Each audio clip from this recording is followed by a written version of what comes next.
हैं ना, कव्वे का रंग बड़ा काला सिया होता है, मगर वो बड़ा खुश था, बहुत एंजॉय कर रहा था लाइफ को।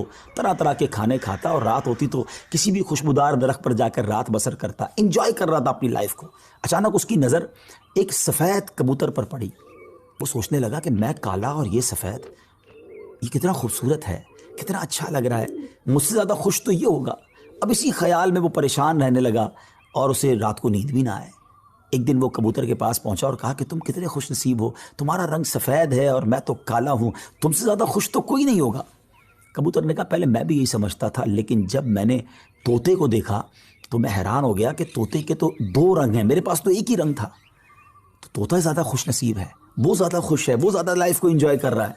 अब कौवा कबूतर को छोड़कर तोते के पास पहुंच गया। कहा तोते तुम तो ज़्यादा एंजॉय करते होगे, कितने खुश होगे कि तुम्हारे पास तो दो रंग हैं जिस्म पर, तुम्हारी तुम्हारी बॉडी बहुत खूबसूरत लगती होगी। तो तोता कहता है कि पहले तो मैं लाइफ को बड़ा एंजॉय करता था कि वाकई मैं बड़ा रंग बिरंगी हूँ, मगर जब मैंने मोर को देखा ना तो मोर तो कई सारे रंग लिए हुए है, इतना खूबसूरत है कि उसको देखकर मुझे लगा कि मैं तो कुछ भी नहीं हूँ। अब कौवा उड़ते उड़ते पहुँच गया मोर के पास। मोर चिड़ियाघर के एक पिंजरे में मौजूद था। पहले तो वो इंतज़ार करता रहा क्योंकि बहुत सारे लोग मोर को देखने आए थे। जब सारे लोग देखकर चले गए तो कौवा मोर के पास गया कि ऐ मोर, ज़रा ये तो बताओ तुम कितने खुश हो, कितने रंग हैं तुम्हारे पास, तुम कितने खूबसूरत हो।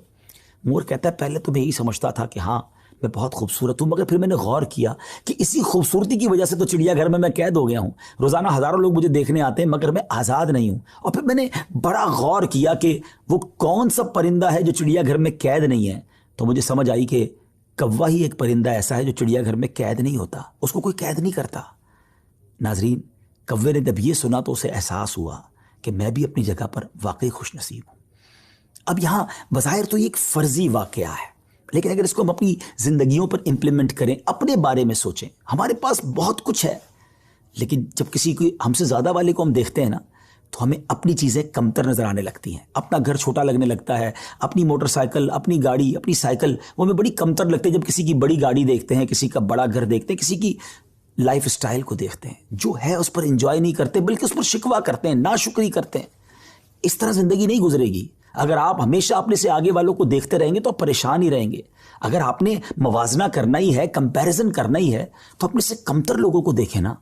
कई लोग बड़ी मुश्किल ज़िंदगी गुजार रहे हैं। अल्लाह ने मुझे और आपको बहुत खुशहाल रखा है। जी हाँ, अब भी हम लाखों करोड़ों से अच्छे हैं, लेकिन मसला ये है कि हमें तो आगे वालों को देखकर डिमोरलाइज होना होता है। शुक्र अदा कीजिए